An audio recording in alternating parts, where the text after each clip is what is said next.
It's the Believe in Texans podcast presented to you by FanDuel, and you're joined by two former angry Houston Texans who stayed up way too late. Cecil and I both have jobs that we have to get up early in the morning for a travesty of a football game. And Cecil, one thing we'd all discussed in the weeks leading up to this game is, okay, this is the first true measuring stick. And I was afraid I was going to read too much into it. It's impossible not to read a lot into that loss last night. Yeah, because in my mind right now, and talk me off a ledge here, Seth, the Texans are average at best. Their offense is a debacle. As of right now, you might as well keep Bobby Slowick. Like maybe it's Bobby in disguise. Yeah, right. That's why somebody suggested he might be the Scooby-Doo villain with Bobby. Yeah, you pull off Nick Caley's mask and it's Bobby Slowick. It's bad. The offensive line, those decisions are humongously. The offseason decisions are in question in a big way. There's no running game. I'm not sure why Woody Marks is not even getting an opportunity. There was times yesterday, 3rd and 1 and 4th and 1, where you don't even look like you know what you wanted to do. Yeah, it looked so bad on the goal line where you're like 2-3 times in a row you're running the same play. I'm just.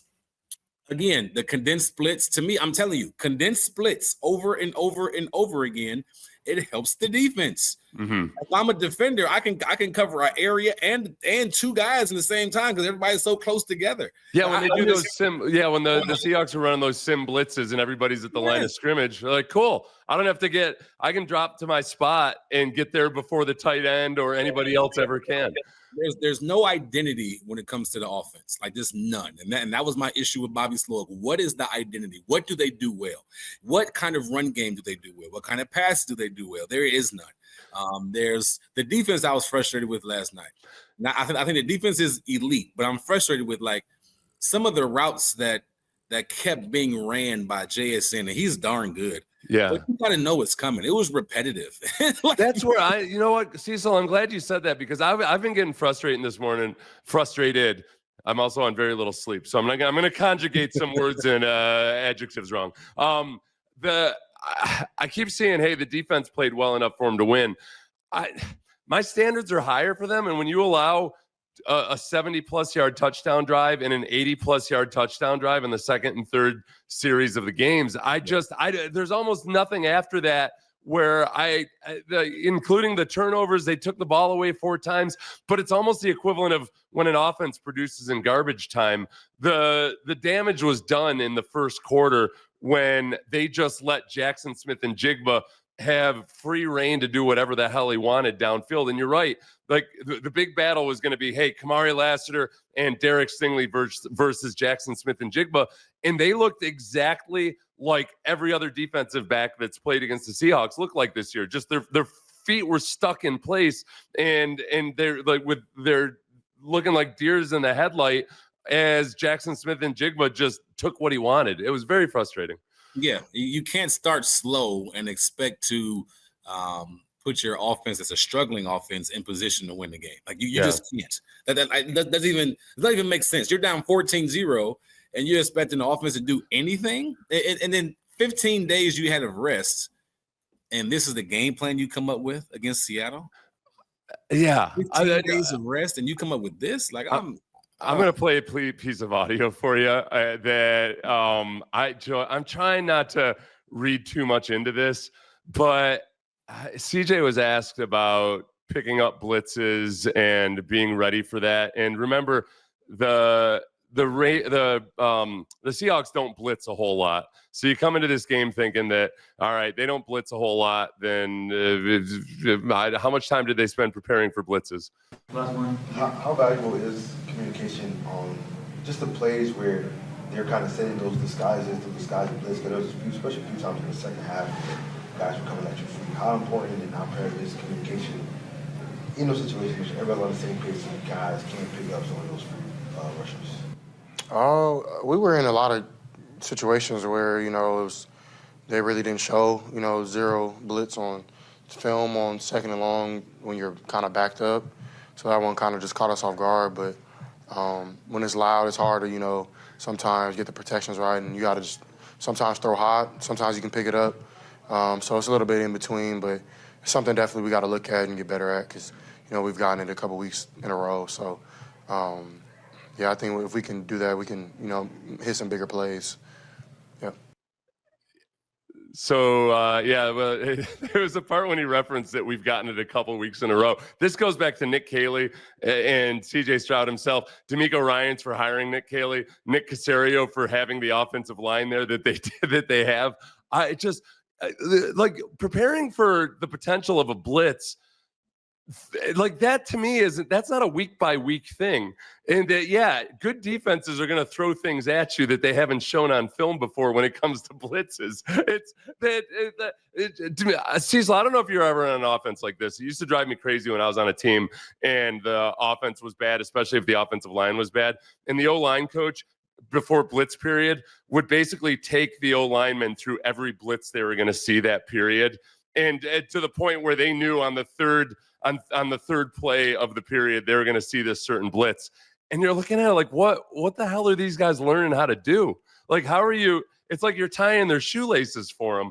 So, that bothered me. That bothered me that the notion that because the Seahawks don't blitz all that much, that they were unprepared for a blitz in a passing situation.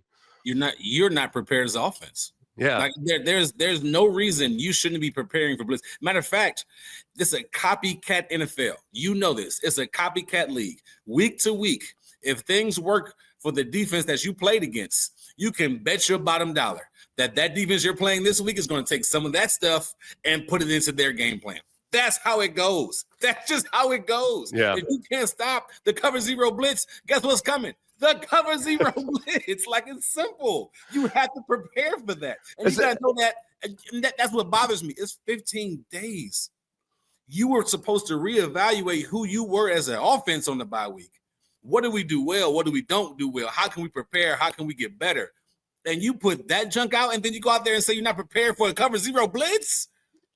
Yeah, I'm at a loss because I put it in a little section in here for us to talk about, like maybe when we were going to try to turn around and be more positive about it. But I'm just trying to figure out what exactly they're going to get better at on offense. I don't know. I think the offensive line is improved in some ways fundamentally, but going back to what you're talking about lining up in condensed formations, that works really well if you have guys who can actually run block, and then you're really setting up the play action.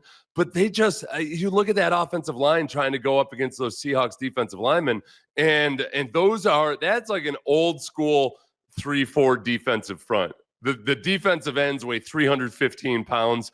Byron Murphy's actually the smallest guy amongst the interior defensive linemen. He's 305 at nose tackle, but really good at penetrating. And then you got a couple of edge rushers and speed rushers, but they're just like that offensive line is not. I have a hard time thinking that at some point between now and week 17 and the playoffs, which let's not even talk about the playoffs, that they're going to start physically imposing their will on people.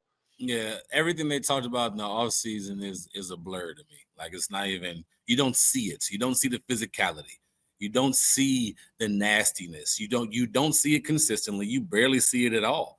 Yeah. And it's frustrating because you made all these moves and a lot of people were like, okay, I can understand why you did the Tunsil move and why you did this. And you still had a chance to go out there and sign some big time linemen. Like, I'm watching the Indianapolis Colts.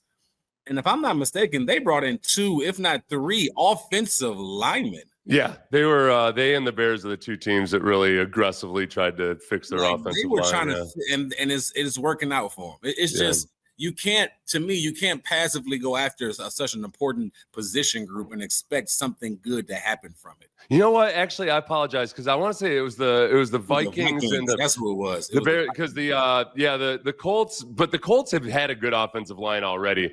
That was. Well, you know what happened? The Colts went into a phase where they didn't have a good offensive line, and it was when Chris Strausser was their offensive line coach. And then when Chris Strausser came to coach for the Texans, all of a sudden the Colts had a good offensive line again. So this, which goes back to D'Amico and hiring the offensive side of the ball. Like, so far, I don't know if there's a single person outside of the Caley family that's endorsing Nick Caley right now as a good hire for offensive coordinator. The offensive line coach, I do think Popovich has improved some things, but going up to Caserio and how they chose to rebuild that offensive line, you've got they're still having an open tryout at left guard. So I don't, is Lagan Tomlinson or is Juice Scruggs the left guard? Ariante Urstri, hey, he's a second-round pick. You shouldn't have to depend on him. That's why you have Cam Robinson, except that Cam Robinson isn't here, was traded away. Trent Brown is, who knows if he's fully recovered or not. We have no idea what's going on with him. So the offensive line in the rebuild, you've got a center that you knew really very little about. It only played 70 snaps in the NFL before this season. That's the part of it where it's hard to pin down any specific thing to feel really bad about, except this. This is what I feel bad about. This is the exact same thing they're saying about the Jacksonville offense right now, because Trevor Lawrence he's got a lot of inaccurate throws, and do you put it all on him or no? Well, you have to also put it on the wide receivers who are dropping balls. It's not the exact same complaints, but it's a multitude of complaints in various areas that if you try to say, oh, it's just this one thing, it's impossible to do that because everything's so interrelated.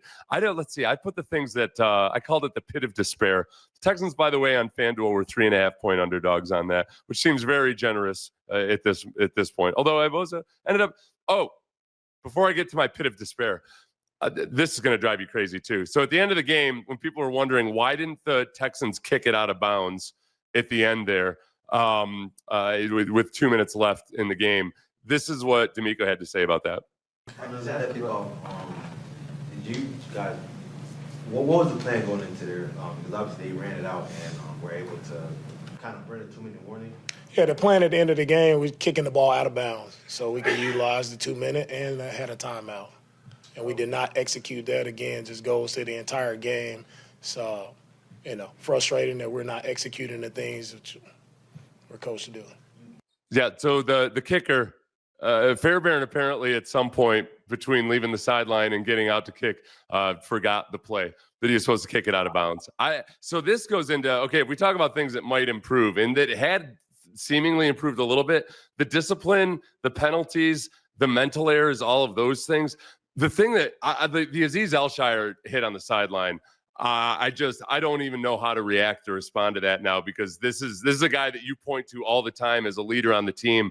And for me, at least, he gets zero benefit of the doubt on that play. If it was somebody else, you might make an argument that, okay, well, he started the tackle inbounds, but Aziz has a history of this now.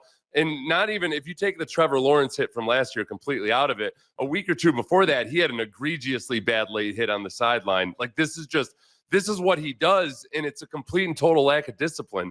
And you just see this lack of discipline popping up in all these places that are hurting you substantially in football games. It's starting to, and this is what happens when you're losing, right? Yeah. All the things that have been consistently going on, we kind of put a Band-Aid over it because the Texans have been winning. But Aziz and others, they've been doing certain stuff like this for, like you mentioned, Aziz, for a while now. That's kind of been Aziz's whole career. It's just because the last 2 years he's been in the playoff run, he's making all these tackles, doing all these things. You kind of put a Band-Aid over it. Oh, we just love the way he plays. Well, now it's hurting the team. Mm-hmm. But now it's to the point where your activities on the field are outweighing your production on the field. So when that happens, then you got to start making some moves, either get more discipline or you got to put somebody else in that can get the job done. But it's a lot of things right now. I think they need to really reevaluate and try to figure out if they're going to try to make a playoff run, because right now they're way behind in the division. They're still 2-3 games behind. 2 games behind Jacksonville. Yeah. 4 games behind the Colts. Yeah. Oh, yeah. Yeah. I mean, it's and those two teams have easier schedules than the Texans do.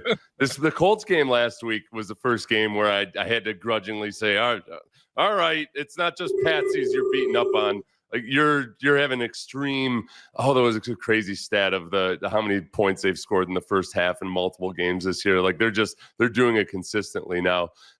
Cecil, as you know, as a football player, there's nothing we can do about our digital records of our play on the field, the good plays and the bad plays. For everything else, though, there's delete me. Delete Me can make it easy, quick, and safe to remove your personal data online at a time when surveillance and data breaches are common enough to make all of us vulnerable. Data brokers take your data and look at it as a commodity. Anyone on the web can buy your private details. That can lead to identity theft, phishing attempts, and harassment. But right now, you can protect your privacy with Delete Me. All you do is go to joindeleteme.com/pro and use the promo code PRO to get 20% off your Delete Me plan. Go to joindeleteme.com/pro at checkout. It's the only way to get 20% off is to go to joindeleteme.com/pro, enter that code PRO at checkout, your name, contact info, social security number, home address, even information about your family members. It could all be compiled by data brokers and sold out online. Take action today. Go to joindeleteme.com/pro and enter that code PRO at checkout. There was one other really stupid thing that it's going to come to me as soon as we're done playing, or as soon as we're done recording here. But not stupid, just weird. I can't ever remember being in a game where my team almost gave up 2 safeties in the first 20 minutes of play. Oh. That was, and this is the part, because I'm trying to be careful with CJ. My first reaction afterwards is to look at a 50% completion percentage, including he was about 50% when he wasn't pressured in an unpressured situation. He just wasn't consistent, and you can blame all the circumstances around him and everything. But that first safety, it's this habit of his of drifting backwards and making sacks way worse than they need to be. And it's one thing there, even if, okay, maybe you take the sack and you shouldn't have drifted back as far, but you got to know that you're in the end zone. That was just sheer dumb luck that A, they didn't call it a safety, and B, that it's not reviewable. It was definitely luck, because I just knew it was a safety. Yeah. No, you're right. He has a terrible habit of drifting backwards. And then he just had lack of awareness there. Like, we need you to, as a quarterback, you always have to know the situation. You always have to know where you are on the field. You can't pull a Dan Orlovsky. Like, you don't have that. You really can't do that, because you almost did that, seriously. There's a reason Dan Orlovsky had the career he did, which was not the type of career that you want CJ Stroud to have. You know, and I'm not saying that as a slight against Dan Orlovsky at all. That's just like, yeah, he was a largely a fringe backup quarterback. That's not what CJ Stroud is supposed to be. I guess the part that the part that I get worried about is this is CJ when asked a question about something that Titus Howard had said. So tell me if you can hear the question, and then CJ's response. Titus mentioned that he felt like the offense was kind of complacent to start and couldn't really pick up energy. Do you kind of agree with that statement? And if so, why do you guys kind of agree with that statement? Okay, so Titus had said that he thought the offense was kind of complacent to start. Here's CJ's response. I don't know what he meant by complacent, but I think the type of offense we're running is like I told y'all, death by 1,000 cuts, and sometimes when you live by that sport, it's hard because you're not taking a bunch of deep downfield shots, but you're asked to be really good on first, second down, time and time again, and something that we just got to get better at. It's still new to a lot of us, but I definitely think we can be better at that, and that'll definitely help.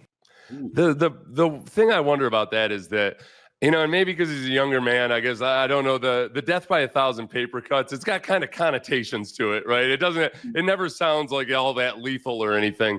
But it sounded to me like he's almost reluctant to be adopting that philosophy. And yet at the same time, hey, taking a bunch of deep shots wasn't the key to success. I don't know if you noticed that they didn't even 2 years ago when he looked really good for a rookie, they weren't a genuinely good offense then. No, it sounds like, I would agree with reluctant. I don't think he likes it. I would go and say I don't think he likes the offense. I think he wants to take more shots down the field. He wants to sling the ball around a little more. Doesn't sound like he wants to be the dink and dunk or the first down, and now it's 2nd and 5, now it's 3rd and 2. Like, he wants to go down the field a little more, take a little more shots, a little more chances, and that's interesting. So if him, and especially when you're losing, there's always some animosity between coaches and players in some type of way. So I wonder how that relationship with him, and I'm sure it's fine, him and Kaylee, but it's that kind of caught my attention, because he does not in my opinion, he does not want to run this type of offense. That's what that told me just now. There are a He's couple not happy with how the offense is going. There are a couple plays in the game where it was 1st and 10. He had time. There were definite easy, don't go broke, taking a profit opportunities underneath. I don't even need to know what the progression was, but like he was waiting to see guys clear downfield in the end zone, and it ended up not working out. That's the part that I get worried about, because it really isn't. I think he needs to understand it's a testament to him that those deep ball opportunities aren't there. That's the way defenses are going to play him. And that this is what every quarterback in the league who's a genuinely good quarterback goes through. It's that you have to learn that it doesn't happen in big chunks like that all the time. It's not the greatest show on turf. It just doesn't work that way unless you got an extreme set of circumstances. And even then, you think about like Tua Tagovailoa, it worked for a year of having Tyreek Hill and Jalen Waddle and everybody having all that speed, but everybody catches up to it. So you have to get more efficient at all of the boring stuff. And I feel like CJ is still in that mode where he's a young man that doesn't want to hear the lessons of his elders. Like Tom Brady can tell him all day long that it's the boring stuff that makes you good. And I just don't know. I don't know if he's completely embraced the message yet. To me, that statement said everything. Like he completely does not want to be, does not agree with everything that's being called all the time, right? Yeah. And I can't disagree with him on the play calling though, too. Like that's the trouble. There's the philosophy and then there's the actual way the philosophy is executed. If it was another offensive coordinator who was doing a better job with it, maybe he'd be whole hog into it, you know? And I think too, like when you do take your deep shots down the field, you're not really completing them. And yesterday was a testament to that. Like you took a few shots down the field, not necessarily a really good ball. Like the one Jalen Noel the one Jalen Noel caught was a really good catch. I thought that was a good ball. But the rest of them, some of them were kind of blitz versus blitz zero, so I understand it was pressure coming. Like the one Xavier Hutchinson was way behind him. There was a few others. So he has to learn as a pro to number one, communicate with your coordinator, get on the same page with him. But he's going to have to take what they give him. Like literally, they're giving it to you, take it. And then eventually they'll come up, and then that's when you take advantage of the shot down the field. Yeah. But it takes time. The Texans are 1.5-point favorites against the 49ers next week. I do feel favorites? Like – what's that? Favorites? Yeah. Yeah, it's at home. It's noon on a Sunday. You got to remember, noon on a Sunday is our dojo. That's when we shine. And then you got the pass rush going on. Well, the big thing is that, I mean, as of right now, if it's Mac Jones as the quarterback versus Brock Purdy as the quarterback, I think, so if Brock Purdy, and I haven't checked in on that situation, it feels like Brock Purdy is day to day every single day. But if it's Mac Jones, then I get it. If it's Brock Purdy, it might change. The standings right now, I honestly, I'm trying to stay away from them completely. I don't want to think about it too much. The other thing about last night was Braxton Berrios as the returner. I get it based on his resume, but I'm watching him as receiver, and I'm wondering, like, what did he do to pass that physical? Because that didn't look like the Braxton Berrios you remember from a few years ago, did it? No, not at all. But this is my question. You don't draft guys in the second and third round not to use them. Yeah. Like you don't. Like, so I need to see more from. I don't know why Noel's not the punt returner full time. I don't know why we don't see Noel and Higgins more involved in the offense. I just don't understand. I need to know why. Mm-hmm. I need to know why. And when they get the ball, they make plays. When you throw it their way, they're making. It's not like they're messing up or not making plays or dropping passes. Like they look good when they play, but they're not getting enough opportunities, in my opinion. I got to go back and really sit down and maybe meditate for a few hours on how tough I've been on the defense after I go back and watch, because I 100% still believe you can't come out like this and let up 2 long touchdown drives like that when you're as good as you are. You have to at least make it look more difficult for Jackson Smith and Jigba than it's looked when he's gone against other teams. But they did take the ball away so many times. They did. Danico Autry blocked a kick. In terms of it, at least making up for their sins from the first quarter, they did do that. And then the other part too is I went back and I watched all the blitzes, and there were many more moments where CJ made the right decision and got rid of the ball quickly versus blitz, and when it was a free rusher, because that's just the way the protection was going to be. It wasn't a mistake or anything.